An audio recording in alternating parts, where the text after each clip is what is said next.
Well, hey, what is going on, Liberty fans? My name is Nick Kirby, and welcome to the A Sea of Red live podcast. This is the basketball edition. The show is presented, as always, by Jason Porter Real Estate, covering all of your residential and commercial real estate needs in the Lynchburg area.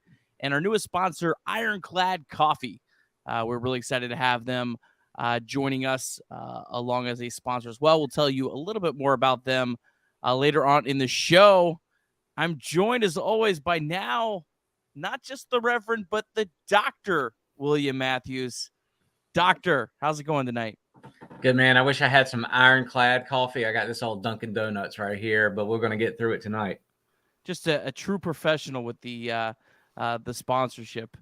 It means a doctor. What more could you expect? All right, coming up on tonight's show, we got Liberty Senior Kyle Rowe to be joining us, talk about the Oral Roberts game, the schedule ahead, and then we'll talk about what's going on in the ASUN, and of course your picks with Richie Longshots here later on tonight. Before we get started, if you are watching on YouTube, please take 2 seconds, hit that like button, and also while you're there, be sure to subscribe to the A Sea of Red YouTube channel.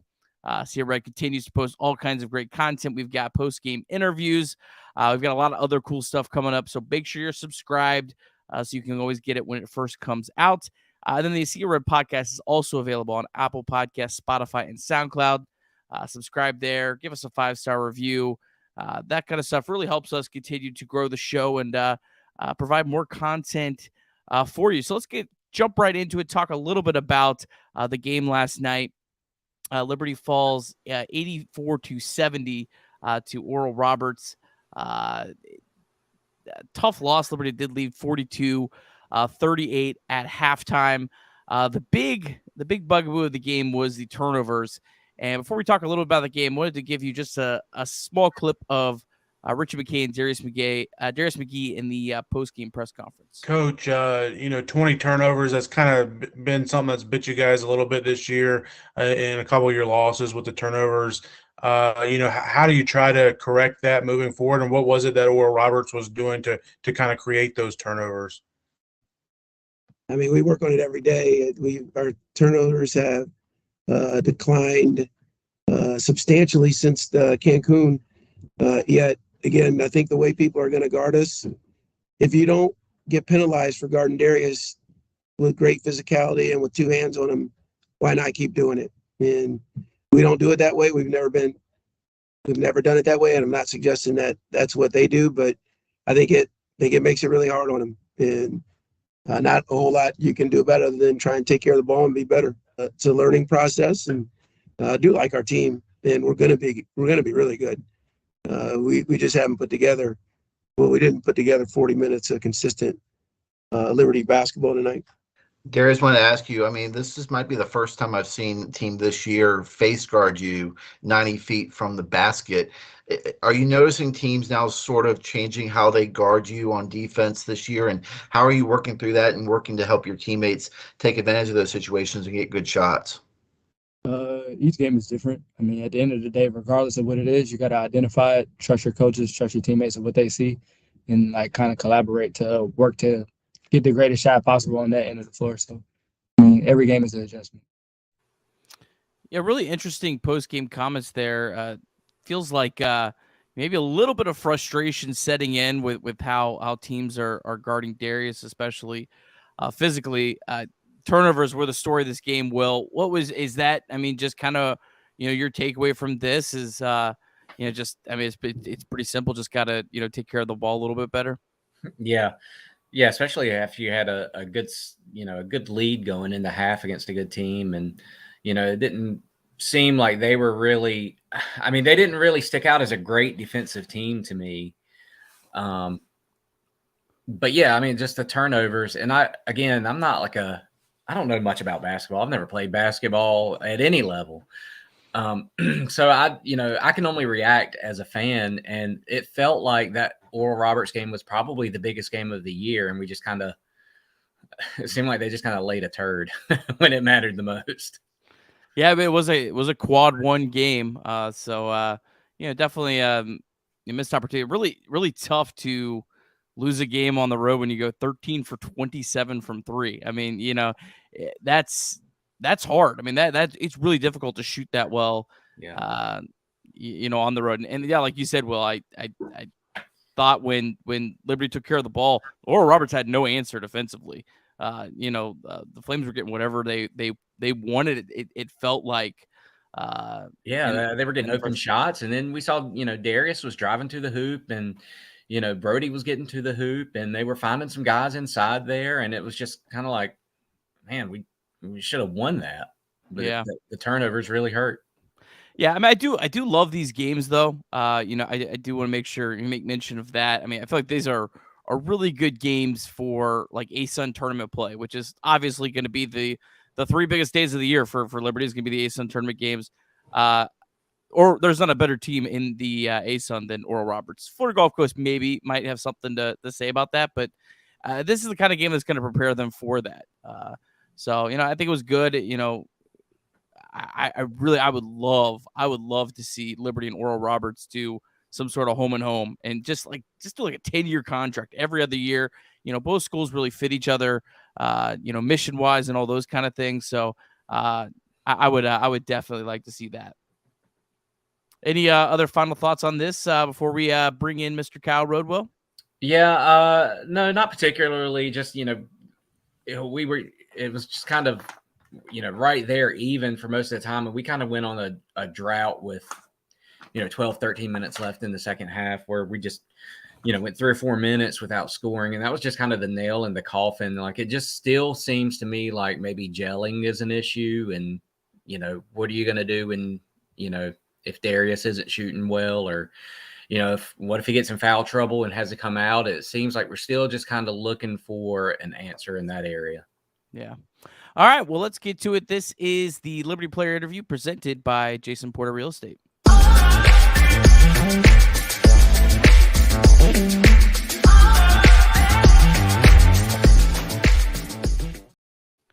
All right, what is up, fellas? How we doing tonight? Good evening. Doing good, man. Thanks for having us. Yeah, absolutely. Well, Jason, our presenting sponsor, you take it away with the first question of the night for Kyle. Yeah, Kyle, just I'm going to tag on to what Nick and Will were talking about a little bit ago. Seems like a tale of two halves last night. Believe it or not, that was just last night. You were in Oklahoma last night. But tell us a little bit about your perception, first half versus second half. Yeah, no, first half, we had 11 turnovers in the first half, and we had 42 points, so that kind of masked that. We shot, I think, 64% at the half, and it was honestly, you came into the half feeling pretty good about it. Like, hey, let's limit some turnovers, keep getting good shots, and should win the game, and keep trying to do a good job on A. Smith and the rest of their guys. They're super talented, so felt confident going into halftime. Like you guys said, had a good lead, and just kind of squandered that with some turnovers, and we'll make some adjustments going forward. And just coach said it too. We work on it every day and trust our guys. But yeah, definitely a tale of two halves for sure. Yeah, Kyle, and I mean, turnovers, that was kind of what we were all talking about, but they had a lot of turnovers too. So, when the turnovers are a problem like that, and Coach McKay said in the post game that seems to have gotten better. It was just kind of got a little bit out of control against Oral Roberts. But I mean, does it feel like it snowballs like that, where it's just, you have a hard time holding on to the ball, or just kind of making some difficult plays and trying to make something happen? And what do you guys have to do to kind of mentally, make sure it doesn't snowball even more? Yeah, no, that's super good, man. I think when turnovers are happening, coaches say it all the time, just play simpler.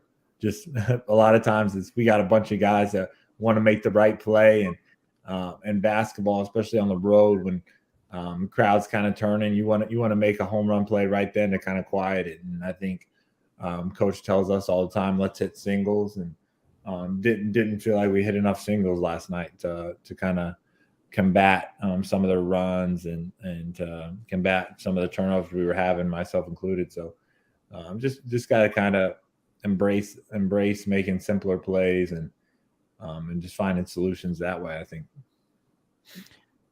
Kyle, what is it like playing against a guy that's 7'5", Connor Vanover last night? A guy 7'5" that could shoot the 3 ball. What is that like?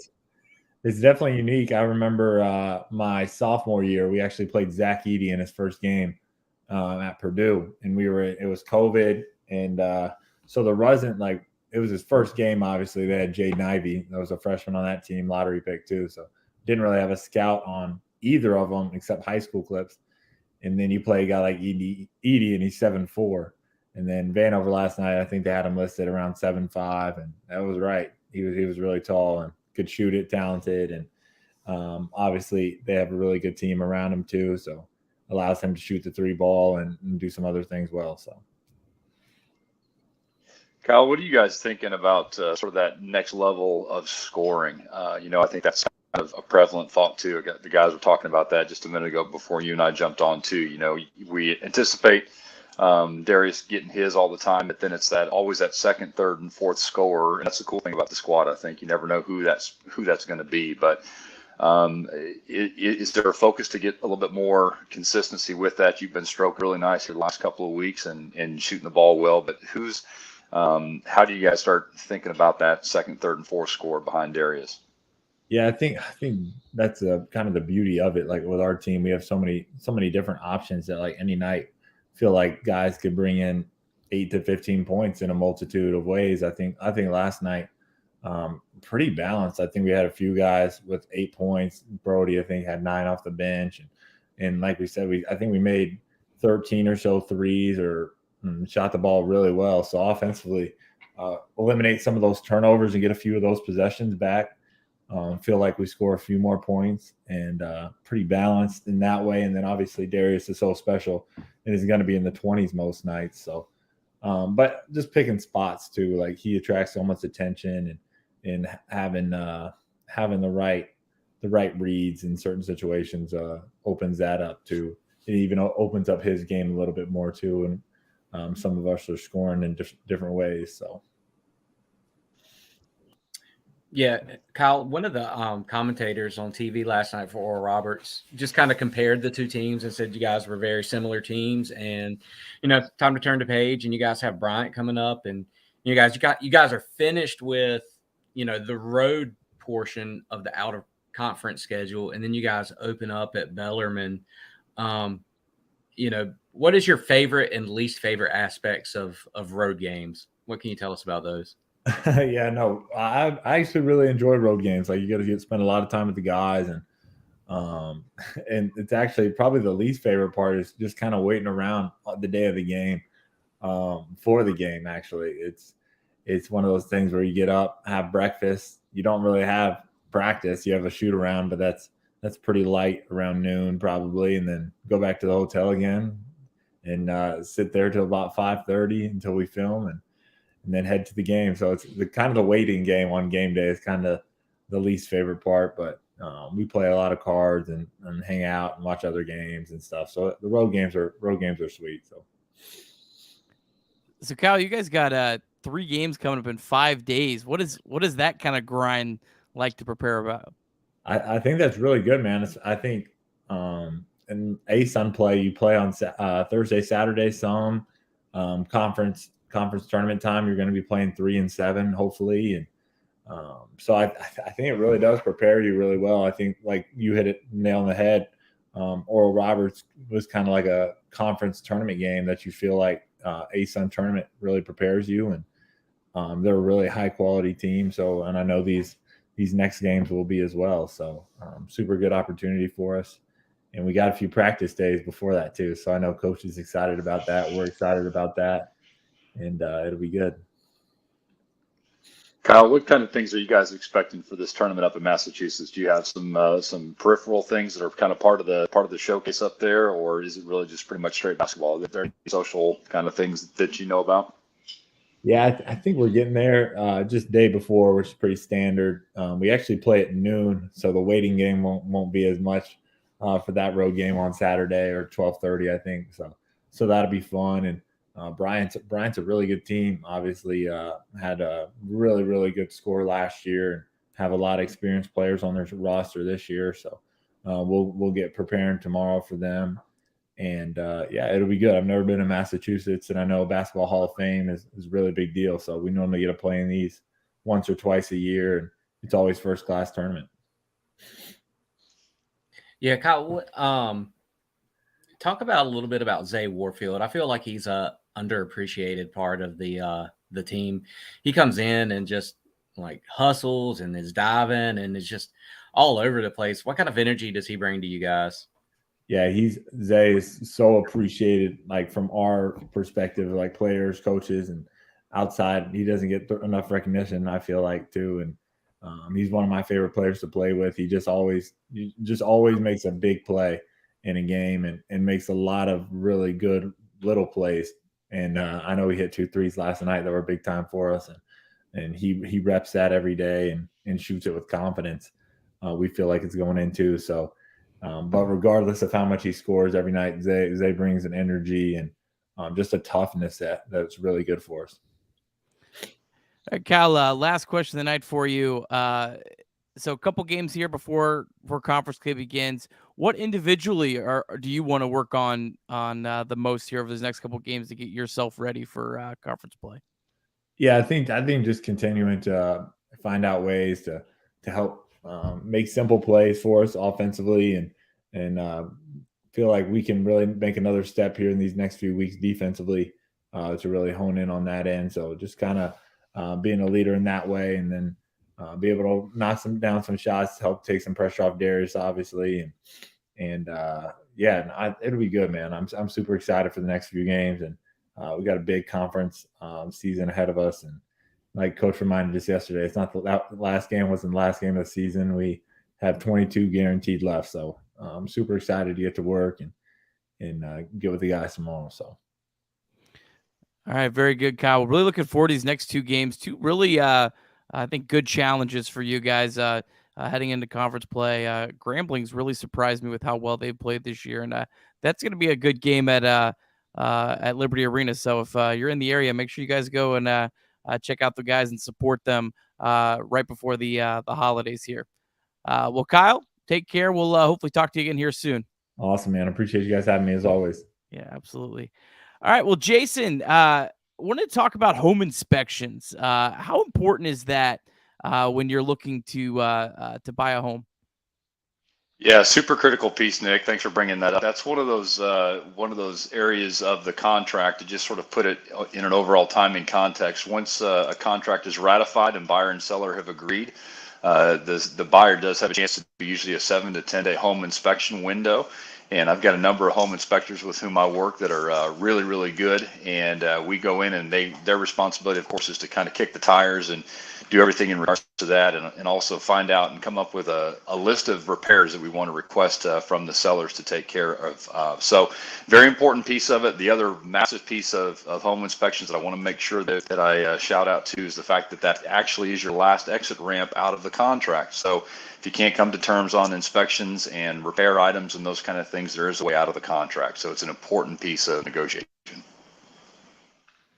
All right, very good. Well, thanks so much, Jason. Appreciate your support. Are you going to be at Liberty Arena on Monday? Yes, sir, I will. And Nick, we did forget to wish Mr. Rode a happy birthday this past week. Kyle had a birthday over the week. Awesome. Yeah. Well, good. Will you be cheering on the Flames for us on I think it's Monday night. Yeah, Monday night, and against Grambling, and we'll check back in with you soon, Jason. We'll be there. Thanks, guys. Thank you. All right. Well, good stuff. Will, what was your takeaway from our conversation here with Kyle? Yeah, Kyle's great. I mean, he always has like a positive attitude. He's the second coach, the player coach. So I always enjoy getting his perspective and seeing just kind of where he is, because I feel like, where he is, that's where the team is. Yeah, I feel like Kyle, and I feel like Coach McKay as well. Honestly, when I hopped on for the press conference last night, I was kind of expecting Coach McKay to be maybe a little bit more. I don't want to say angry, but a little more like disappointed. Yeah. But he's very optimistic. I don't know if it's maybe one of his master in psychology type things with his group that he feels is the best motivator. But he's been incredibly optimistic and positive about the future of this team, and it feels like he really, really, really believes in this team. So I definitely think the best is still yet to come. missed opportunity. Yeah. Yeah. But again, maybe a missed opportunity between a 12 and a 13 seed if you win the ASUN tournament. So you got to put it in perspective there. Hopefully, a good learning experience. Let's go ahead and look at the upcoming schedule here. We talked about it a little bit, but Bryant on Saturday, almost a toss-up game. Ken Pom has Liberty as a 4-point favorite. Feels about right. Bryant's kind of had a weird season. They've gotten absolutely blowed out in some games, but played really well in some other games. They've also had some health issues with some of their players, so kind of a real wild card. What to expect in Massachusetts on Saturday, and then Grambling. This was a team that started like one of the worst teams in the country in Ken Pom. They've worked all the way up to 236. Liberty's only an 11-point favorite in that game, but Grambling just knocked off Vanderbilt. Now Vanderbilt's not really good. Southern Miss also blew them out. But it's still they went into Vanderbilt and knocked them off. So, Will, do you kind of feel like these next two games leading up to conference play? Obviously, there's Mid-Atlantic, Christian, whatever. Do you kind of feel like these are not must wins, but you really, really need to get both these games? Yeah, I think especially after dropping that Oral Roberts game, it was a little bit of a letdown to drop that game just because of the opportunity it was to beat a good and established program. And then Bryant, again, very similar team to Liberty, it seems. I mean, just going through their schedule, I mean, they've got a pretty decent resume at 9-3, and a couple of those are non-D1s, but they just squeaked out a win against Syracuse, and Syracuse is not great, but a win over an ACC opponent is a win over an ACC opponent. So feel like the Bryant game is going to be big. Yeah, again, a toss-up. I like our chances against Grambling, even though they are kind of coming on strong. But I feel like going into the conference, you really need to just, again, like you said, it doesn't matter in terms of seed so much, but I think it does a ton for the confidence level going into conference play. Yeah, absolutely. No, I'm definitely with you. And then as we get into conference play, here's the updated net rankings. If you're watching, this conference, man, they continue to impress overall. Liberty, despite being 0-1 in Division I games since the net has come out, has actually moved up 21 spots in the net, now is second. So I think it has a lot more to do with some of their non-conference opponents have outseeded some expectations and things like that. But pretty wild. I wanted to run through a couple of the ASUN notes, and then I'll ask Will kind of your thoughts on the overall state of the ASUN right now. FGCU, they finally took a loss. They were really rolling. They lost by 32 to Florida Atlantic, but they did bounce back with the win against Mercer. Jacksonville, really looking like they're going to be a tough out. They won at VCU, but they followed that up with a 28-point loss at UNC Wilmington. Lipscomb has had back-to-back losses to sub-270 Ken Pom teams, so they're coming back down to earth a little bit. Queens had a nice win on Friday night at High Point. Kennesaw State got beat by 44 last night at San Diego State. Bellarmine, an impressive double-digit win against Murray State. And I got to give a shout out to North Alabama. They are now 4-4 against Division I opponents last year. Last year they were 5-21. So kudos to them. They're one win away from matching their entire season. So good for those guys kind of getting it together. This is a competitive conference, an interesting conference. Bellarmine was 14th in net last week and has jumped up to 9th. It just feels like this conference, it's going to be really hard to predict on any given night who's going to beat each other outside of maybe like FGCU, Liberty, and Jacksonville maybe be in the class of the conference. I feel like any of these other games are like whoever's the home team, that's probably who's going to win. Is that kind of what you're feeling, Will? Yeah, I feel like there's going to be some logjam in the middle of the pack all the way through the season. And then, you get to a point at the end of the season where you're looking at different tiebreakers and things like that for tournament seedings. I'm not feeling at the moment I know it's still early, but I'm not feeling super confident about Liberty, being in the top 3 at the come at the end of the season. I just think the turnovers are just that much of an issue that, it's got to get cleaned up before, we start talking about how we run the ASUN again. But, overall, I mean, the ASUN, some of these teams have had very good wins, and it may not help that much as far as bringing the conference up, depending on who the win was against, but I think it does a lot for the reputation of the ASUN. Yeah, I mean the net rankings I was just showing. I switched to the KenPom, but I mean the net rankings are significantly better than that we've seen. Since Liberty's been in the ASUN, and the first year Liberty was in the ASUN was the first year of the net rankings. I mean this is definitely a much deeper conference. I feel like come ASUN tournament play, there's gonna be a lot of upsets in that tournament because I think 1 through 14, they're capable teams. There's not. Maybe North Alabama and Central Arkansas will kind of show themselves back to what they have been, but I don't know. I feel like just about any of these teams could knock off if there's a 6-11 game. I feel like the 11 seed could win that game, and it might be some real chaos this year in the tournament. Here's kind of updating on Liberty with where they are in the net and their opponents so far. They don't have a bad loss. So, their worst loss of the year is Northwestern, going by net because that was a neutral game. Oral Roberts is a quad 1. Southern Miss is a quad 1. Alabama's a quad 1. That Bradley win is pretty safely a quad 2 right now. So,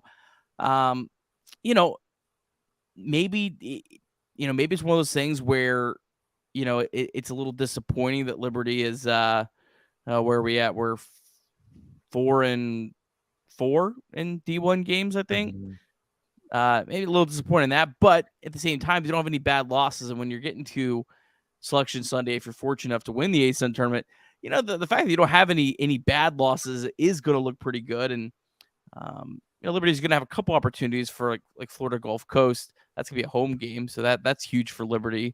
I don't know, kind of what do you feel kind of about what's accomplished? Like, does it kind of feel like a resume that's not could be better, but it's also not terrible? Yeah, but some of that too is just kind of the way the cards are dealt with the scheduling as well. You just hope that those quad 1 losses remain quad 1 losses throughout the season. I don't have any reason to think that they won't. Alabama seems to be like a pretty good team this year. I don't know if you've been following them recently, but they're pretty good. So, that, like you were saying, the committee is going to look at those bad losses and, what we just got to win the tournament to get into that discussion. Yeah, Alabama is definitely going to be a quad 1. They have to stay in the top 70 for that to be. They're not going to fall in the top 70. Nah. I would say Oral Roberts is probably likely to stay in the top 70. Southern Miss is like 21 right now, and they have to be in the top 30 for it to be a quad 1 when you play them at home. So that one's probably the one that ends up falling to a quad 2. But again, a quad 2, when you're talking about 12 and 13 seeds, those aren't bad losses. You're not comparing the resumes of Indiana and Gonzaga. You're comparing the resumes of Liberty and maybe Winthrop or somebody. Oh, yeah. maybe a team like Bradley. Bradley could very well be, a team that wins the Missouri Valley, and that's the kind of resume you're comparing with. So, missed opportunity, man. If Liberty could just got one of those, quad 1 games, I feel like we feel probably a lot better about things right now. But I think if they can take care of business here over these next 2 really big, crucial games, I think we'll be feeling really good about things. Yeah, and if you go back to that slide for a second, you'll notice no quad 3 games. And those quad 4 games, 3-0, that's big. That shows everybody we beat the teams that we were supposed to beat. Yeah. Those quad 3s will start filling in very quickly. Yeah, quad 3 and quad 4s. There'll probably only be maybe it depends how things shake out. 3 or 4 games that are quad 2 or better. It's almost impossible for Liberty to have a quad 1 game remaining. Right. If Florida Gulf Coast was a road game, it would. So I guess it's possible they could have a quad 1 game if it's the ASUN championship at Florida Gulf Coast. That's probably the only realistic way. And any final thoughts, Will, before we get to our best bets of the week? I'm ready to hear from Richie. All right. Well, we'll get to Richie here in just a second. First, let's have a word from a Sea of Red's newest sponsor, Ironclad Coffee. Virginia's best and most flames-friendly coffee comes from Ironclad Coffee Roasters. Ironclad roasts and serves up their beautiful beans at 2 cafes in Richmond, but you can enjoy their crafted roasted specialty beans from anywhere in the country by visiting www.ironcladcoffee.com. Place your order there, and it'll be roasted to your order and shipped out directly to your doorstep. Whenever you find yourself in the Commonwealth, pay them a visit at their 2 cafes in the Richmond area. Ironclad's owners, the O'Rourke family, are proud Flames Club members and are pleased to sponsor these podcasts by Sea of Red. Hop on over to their website at www.ironcladcoffee.com now to get Virginia's best specialty coffee headed your way.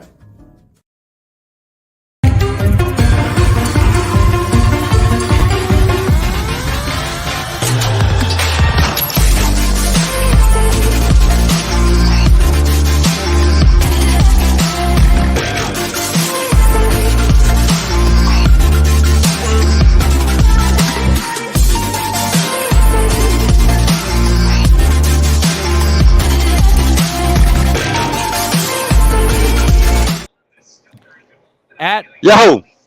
Whoa. Was that loud? You coming in hot, boy. Oh, my bad. What's up?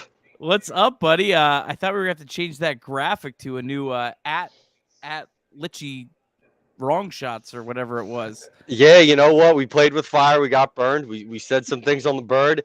Elon's, not messing around anymore. So you can't make threats even if you're just joking. And we had to appeal. Shout out to Jerry Flincham. He reached out to Elon. He was tweeting away at Twitter support. He was like, hey, Richie did not mean what he said about me. And he was able to get me back on the bird. But yeah, it was a close call. Well, it's a good thing you're back on to take another victory lap over just another banner week for Richie Longshots, 7-4.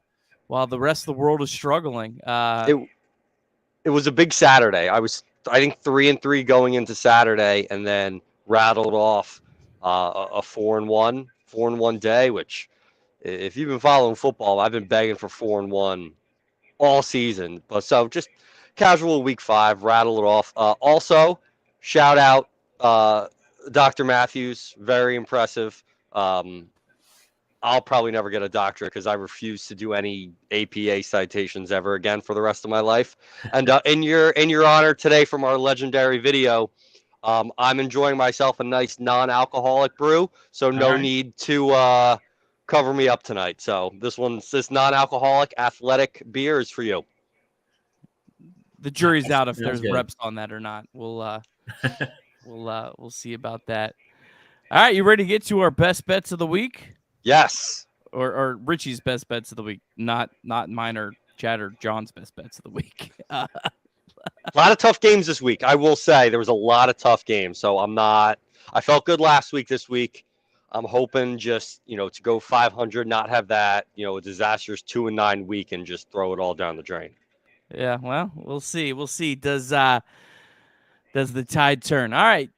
First, we got kind of a weird schedule because we're doing the show. We did the show on Tuesday night just because I honestly didn't really want to do a show just talking about whoever we played, Virginia, Lynchburg, College of the Poor. Who we weren't supposed to play until 20 hours before the game, which is just such a preposterous situation. Like, do we have them on retainer? Like, do we have a copy of their schedule and they're like, from COVID, like teams canceled, who do we got to fill in the moment? Well, it's just odd. They don't even watch film on that game. No. I could play the 2 when we win that game. Easy. I mean, I think if you're University of Virginia Lynchburg and you get a call from a Division I school, Yeah. you cancel your next game and you say, hey, we're gonna go play the big boys tonight. Yeah. They're gonna pay us in McDonald's coupons. Exactly. Some Chick-fil-A, and there you go. It's a win-win for everyone. Yeah. Okay. All right. Well, let's jump in here. UCLA at Maryland. Me and Longshots were different. I'm taking UCLA on the road. I just think UCLA is a much better team than Maryland. I don't know. Why are you going Maryland in this? It's probably my ACC bias, East Coast bias. Maryland at home a little bit better. UCLA traveling east. It's always tough to travel across 3 time zones, and I just I'm a sneaky Terrapin guy, and I feel like I haven't heard a lot about him this year, which isn't a bad thing. And home team. I think when I ran my stats earlier, they were a little bit better at home as opposed to where they were elsewhere, and it just did it's what I wanted to see. All right. Again, this was a tough week. Like all these games, I was 50-50. Yeah, there's a lot of toss-up games, which I think made it fun this week. So, all right, Kevin Willard in his first year, Longshots is going with him to pull off the win against UCLA. A big battle in the state of the Bluegrass State, Eastern Kentucky at Northern Kentucky. We're split on this one as well. I'm going with NKU -5. EKU is a roller coaster. You never know what you're going to get out of them. I just feel like Northern Kentucky's at home. They have, when they've played their best, I think are a better team, but they're very consistent. They also, I know a little bit about them. They got a guy. They've also dealt with a lot of injuries, so they could actually get blown out if their injuries are there. So why are you going with EKU here, Richie? I love the roller coaster teams because I'm gonna know in the first 5 minutes if the roller coaster is going up or the roller coaster is going down. I like Eastern Kentucky's offense. They're coming off 2 tough games against JMU and Tennessee. They lost their last 3. Gonna be hungry, in-state rivalry game. Give me the points. All right, FGCU at St. Bonaventure. I was shocked that 3 of the 4 of us faded Dunk City. I thought I was going to be the only one. I thought for sure I was going to be the only one. St. Bonaventure at home. This is a tough game for Florida Gulf Coast to go in and get a win. St. Bonaventure, I think they've been disappointing this year, but that's a quality program, quality coach. Yep. Are you same line of thinking there? Yeah, and I feel like, and I could be wrong, and I think I mentioned this on an earlier episode, but I feel like they're an experienced team. Like they have upperclassmen and Florida Gulf Coast. I'm surprised this is 4. I wouldn't be shocked if the spread was actually more like 6 or 7 when tip actually takes place. Yeah, you start getting up there, man. Then maybe I feel a little bit different about it for sure. All right, Friday night, Austin P at Murray State. This is another Bluegrass battle. This is the Bluegrass week. It's just a lot of points. Murray State just lost to Bellarmine. I don't think Austin P's good, but 9 points. Give me the 9 points. Oh, exactly. And I think another thing I said earlier, like Murray State just gets that extra bump because of Ja Morant. So people are always like, oh, Murray State. Like, I feel like Davidson had the same whole thing going on in the late 2000s where I was like, oh, they did have Steph Curry. Like, he's gone. It's a new team. And same way, looking at whom Murray State has beaten, no one's really, popped out that maybe, all right, this team can beat another decent mid-major team by 9 points. Quick correction, though. I mean, Murray State is traditionally a B.J. Jenkins school. Like, that is the when I think of Murray State, I think of B.J. Jenkins. I don't think of this Ja Morant character you're talking about. You're right. I'm too new school for you guys. Yeah. He has no idea who B.J. Jenkins is. That could be a fake name. You guys could be pulling the whole fake name routine on me, and I'd be like, yeah, B.J. Jenkins sounds good. B.J. Jenkins. I think he's a rapper. Look him up. He was an experience. Really good player. They actually had a really nice season. B.J. Jenkins won a tournament game with Murray State. So Congrats. Nick, I don't know if you remember this. He was a killer bee when we did the old killer bee signs. You never forget a killer bee. You never forget a killer bee. All right, clean sweep here. I expected this when I put this on here. I honestly didn't even want to put this game on here because it's so easy. Arizona is somehow a 1-point underdog. No way Vegas goes this way. No way. But just because this is like I think this is probably maybe Houston, Virginia. This is one of the premier matches of the week. Had to put it on here. Again, I think this is probably like Arizona -3, right? Yeah, no, I agree. It's another team traveling across 2 time zones in Tennessee situation, and a Tennessee team that hasn't shown a ton of consistency. I know Arizona dropped the game last week, but it's going to happen. You're never seeing teams run the table, and there is another one. I was like, 1 point. That's it. I'm in. What's the number for you if you're putting real coin on this up to? I'd probably say 4.5. I'd probably take Arizona. I'd say up to 5. You're up 3. They foul. They make it 5. Because that's where I would say. Because it's going to be close. I don't think Arizona runs away with it, but I like that 3 to 5 range. Yeah, I don't see Tennessee going on the road and getting a win there. I don't see how that happens. That Mr. Kinpom, I don't know what you're doing there, bro. Saturday, Gonzaga, Alabama. Chad's the only one who's got the Zags in this. This is gonna be an awesome game. Can't wait to watch this one. We're both roll tide at 1. This is a coin flip. I think Alabama's played better to this point. Yeah. Maybe Gonzaga has a higher ceiling. But maybe Gonzaga's going to need this game more, so I guess you kind of have that factor in it. But I just think Alabama, the way they're playing, I 1 point, I'm taking Bama. Yeah, to go beat Houston, beat UNC in a track meet, like they've shown that they could win in both styles of games. They could win with 100 points and they could win with 70 points. Like there's just a really complete basketball team, and I saw people saying on Twitter how that loss against Bama looks better and better every single week. Like, no, it wasn't just them shooting lights out against us. They are legitimately a really, really good basketball team. Yeah, we played bad, and Bama played Bama, and yeah, that's the result. All right, Saturday. This is an awesome game too, man. Yes, this is an awesome. It's a great week. Saturday. Like the final, non-conference Saturday before we start to really get into conference play. I'm glad there's actually good games. It's not like in college football where it's just Alabama beating up on the Citadel. No, this is teams are playing really good good matchups to lead us into conference play. So we're both taking Houston, 1 point dog on the road at Virginia. I really went back and forth on this one. Yep. I've said it. I'm a big believer in Houston this year, but this is a really tough road game. Going into Virginia, getting a win. I just think Houston's a better team. If it's only 1, I like Houston. I don't love Houston. I got numbers for you. We got stats. Ready? This year against the spread, Houston 7-3, Virginia 2-5. Virginia at home against the spread 1-4. Houston on the road 2-0 against the spread. So bringing the heat.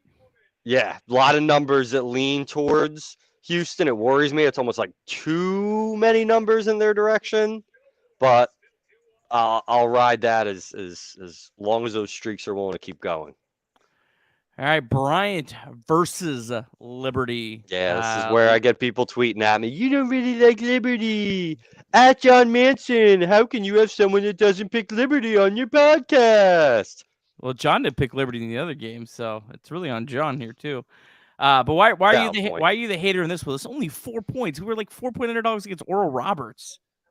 Yeah, I think Bryant is a very good team. I think on one of the first. It was either last year, a couple of weeks ago. I said this. I think is the game I'm looking forward most to. Bryant, nice Northeastern team. They got some players like a ball, and I just don't know if this Liberty team right now is going to be able to play a complete 2 halves of basketball. And I'm sorry, that's just where I'm at right now. And until they can prove me otherwise, I don't think 4's that many. So give me Bryant. Sorry, guys. Coming off a loss, only 4 points. I'm riding. I'm riding. All right, Stetson. I hope I'm wrong. I hope I'm wrong. We always but- hope you're wrong. Yeah, well, that's true too. We need to be wrong a lot to make this Yeah. competitive this year. All right, Stetson at Ohio. We're split on this. You're riding the Hatters on the road at the Convocation Center. Very difficult place to play now. Did you make up that name, Convocation Center? No, I have actually been to a game there. I saw a MAC tournament game, Ohio versus Bowling Green. Maybe it was. It sounds like something. I have no idea who Vines is or what he's done. But if he ever got canceled, like we should probably call our arena the Convocation. Yeah, I feel like if Vines ever gets canceled, and for all I know, he could be departed. But that's a great name for an arena, and I'm mad we missed the boat. We did. As long as Kirby keeps it at Vines Connection and not at Convocation Connection. It's a mouthful. That's a mouthful. I'm going to be honest with this game. I picked all of the games, and then I went, ooh, I forgot Ohio Stetson. And I went, I think my middle school girlfriend went to Stetson. Stetson it is. So I had no number crunching, no stats. I forgot it, and I was like, I got to get these to Nick by noon. And I just sent it because I forgot. So that's where I'm at. You sound like my best friend in high school who was a big Florida State fan. And when I asked him why, he was like, oh, I like the colors. Yeah. In this situation. Shout out Jesse Aycock. Yeah. Yeah. This will go with the colors. Go Stetson. I don't know. Well, this They're is getting 6. Sure. This is the break I needed. This is the break I needed. My wife is a proud Ohio University alum. One quick fact about the Convocation Centers. I feel like you guys are going to enjoy this. Up in the rafters, they have like flags of like every country, like international flags going all the way around the top. I really hope they haven't taken those out because that was it really made the Convocation Center the Convocation Center. Is their fight song "It's a Small World"? I don't know. If not, they do have a great band though. They are known for their great band. All right, let's move on. That's way too much Ohio talk. Says Seth is going to win by 30 now. All right, Lipscomb at Michigan. We all faded the Bison. I couldn't fade fast enough. 15 points, that's it? Yeah, I think this is going to be one of those 20s. Yeah. Yeah, this feels like easy money. Although, Vegas has tripped us before. Yeah. All right, then the last game, Grambling State at Liberty. John Manson, the founder of A Sea of Red, is the only hater here. This is a lot of points against a team that did win against Vanderbilt, but man, this is the last home game. I mean, they got last Division I home game before Christmas. The boys are going to want to come out. They're going to want to put on a good show. I think this is a really, really nice win for Liberty. I think this is maybe one of the better performances given the competition that we see this year. No, I agree. I think, and I have no stats to prove this. I feel this entire year when you put this together, the whole picture, I don't take Liberty in the first game and I take Liberty in the second game, and I hit it. So first game, fade Liberty. Second game, take Liberty. I think, beating a team that they are clearly better than, double digits, that they're going to roll. Liberty Arena's going to be rocking on a Monday night. Oh, all the students are gone, right? This day before the bowl game, all students are gone. I would think so. A lot of youth groups in the building that night. Oh, is it youth group night? I mean, if I were Liberty, that's what I would try to sell tickets for if the students are gone. They should. That first college basketball game of the year, Baylor against the Mississippi Delta team, it was like school day. They brought in all the elementary schools. Like Liberty should throw a Monday, like this game should be a Monday day, invite all the local schools in. Like, let's get some positive press going out there. But what do I know? I'm just 32-20. No, I think Liberty, like I said, can beat when they're heavy favorites, I think they're in a good spot to roll. So I'm not totally against Liberty. I'm back in. Yeah. Liberty this year 4-4 against the spread. So really Shocking to me. Really bad. Fun set though. Liberty is 6-2 in the over. Been an over team this year. So did the over hit yesterday? What was it? It was it like had to. 152, right? It was 80-70, 84-70, right? Yeah. Oh yeah. Yeah. It was high. I was saying it was like 151. Oh, the over was 149.5. Wow. And still comfortably. Yeah, I would have. I refused to bet Liberty, but yeah, that would have been a game that I would be like, oh yeah, definitely take the under in this one, even though they're really two great offensive teams, but just Liberty, getting that high, that's so much has to go right for an over to hit in basketball. Like it's not like football where a pick six changes everything, or there's a punt return for a touchdown. Like for basketball, everything has to go right. Problem is, sitting and watching and rooting for people to miss shots is just bad for your health. So I enjoy it. I loved betting draws here in the World Cup. I mean, I love being. Oh yeah. Oh, we've been in our groups, and I'm like, I'm betting both teams to score, and Kirby's like, I have 0-0 draw. I'm like, why even watch the game? Rooting for the referees to call off sides, the whole thing. I tell you, if you bet a draw and then they have a goal taken off the board, that is exhilarating. Oh, I imagine that. Like that's got to be a hoot. Have we talked about Doc's background? I was like 5 minutes late. Let's bring him in here full screen. So what's going on here? I'm just advocating for some transfer portal action. It's portal season. It's portal season. That's right. Is that football? This little Grayson McCall for QB1. Bring the mullet to the mountain, baby. Right, Nick, because I'm not sure you know who that is. That's Coastal's. That's Coastal's quarterback. What state is Coastal in? Jersey? Basically, South Carolina. It's on the beach. My cousin actually graduated from Coastal. I've been to the campus, believe it or not. Wow. They say it's a beautiful campus. Yeah, I'll get tweets about that, but they say it's beautiful. I mean, it's practically a Myrtle Beach. I mean, yeah. Like you, if I'm 17 years old, like if you don't think I'm looking for the most beautiful campus on the beach, like yeah, come on. Yeah. But maybe Grayson is a mountain guy. He's got the mullet. I don't know. Does Liberty have any connection to Coastal? I think there's someone on staff. I'm not sure. I'll do some investigative work at Boca next weekend. Is it the weight room coordinator? Assistant weight room coordinator. Oh, okay. Yeah. Assistant to the weight room coordinator. Yeah. Feels like an in. Feels like an in for sure. It's not about what you know, it's who you know. Yeah. Any parting words for us this week, Longshots? Just take the floor. We've had a short show. We're under an hour. Any final words? Any World Cup betting? Any advice? Any life advice for the kids watching? Stay in school. Oh. Always important.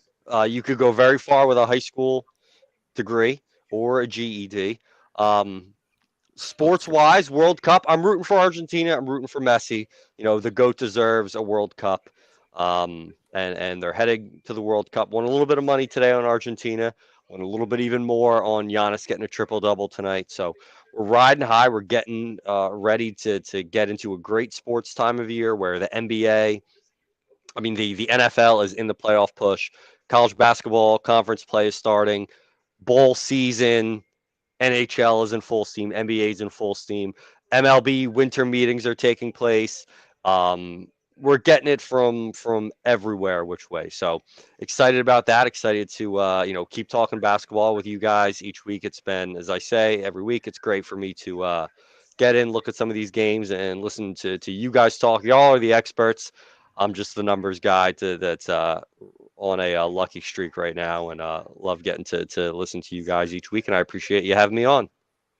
Absolutely. Well, appreciate you as always, my man. Be careful. You got it. Be careful on the bird. I am. No, I'm going to be very well behaved. I think I'm going to give Chad my password so he could intervene. A little accountability. Yes. Yeah. Yes. Yeah. Never heard. So, all right. Thank you guys. We'll see you. All right. See you, buddy. All right. Well, that was entertaining as always. Appreciate Mr. Longshots coming on. Always a good time. Big week here coming up for Liberty. Big week here with Bryant and Grambling. Really looking forward to this. We're gonna try to come back next week, get you one more show before Christmas. We're gonna have to work out the fine details of that. But we'll let you know for sure. Will, any final thoughts for us tonight? No, yeah, I think we covered everything. It feels like a big week with Bryant and that game there, that Hall of Fame Classic. I apologize to Kyle Road for saying they finished up their road schedule. I forgot that was a road game or a neutral game, but yeah, I mean, after that Oral Roberts disappointment, feels like we need these two just for confidence and for us as the fan base as well. I mean, I think it's to the point now where like we need a little bit of Kool-Aid to get juvenated for this conference schedule. Yeah. We're really looking forward to this. We appreciate everyone who has tuned in. If you haven't, make sure you subscribe to A Sea of Red on YouTube. Hit the like button. Really helps us grow the show. Sea of Red podcast also available on Apple Podcasts, Spotify, and SoundCloud. Be sure to leave a 5-star review, subscribe, all that kind of fun stuff so you can always get the latest and the greatest and the best Liberty Flames news. Well, for Longshots, for Will, for Kyle Road, for our guy, Jason Porter, who covers the best real estate guy in the Lynchburg area. And thanks, as always, to Ironclad Coffee. I'm Nick. Have a great night, everyone.